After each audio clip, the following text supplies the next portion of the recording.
नमस्कार. आपलं कोल्हापूर न्यूजमध्ये आपलं स्वागत. पाहूया आजच्या विशेष बातम्या. पन्हाळा तालुक्यातील कळे येथील कळे खेरवडे न्यायालयाअंतर्गत बरकी गावामध्ये विधी सेवा तथा लोक अदालत व विधी साक्षरता शिबिराचे आयोजन करण्यात आले होते. या शिबिरासाठी गावामध्ये न्यायाधीश, सरकारी वकील व न्यायालयातील अधिकाऱ्यांची टीम व कर्मचारी उपस्थित राहिले होते. कार्यक्रमाचे औचित्य साधून न्यायालयाच्या सर्व टीमला प्राथमिक शाळेत निमंत्रित करण्यात आले होते. यावेळी विद्यार्थ्यांनी न्यायाधीश श्रीमती V.A. लावंड कोकाटे यांची मुलाखत घेतली.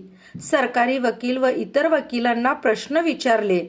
गुन्हा, न्याय, फिर्यादी, आरोपी, दिवाणी, फौजदारी, सुनावणी, शिक्षा यासारख्या शब्दांचे अर्थ प्रत्यक्ष न्यायालयीन अधिकाऱ्यांच्याकडून विद्यार्थ्यांनी समजावून घेतले. यावेळी सरकारी वकील श्रीमती S.R. जाधव, विधी व सेवा प्राधिकरण विभागाचे P.J. राबाडे, दिवाणी विभाग ॲडव्होकेट S.V. खोत यांनी विद्यार्थ्यांना माहिती दिली. यावेळी सर्व न्यायालयीन प्रशासनाचे स्वागत मुख्याध्यापक दशरथ आयरे यांनी केले, तर सहाय्यक शिक्षक रवींद्र माने यांनी आभार मानले.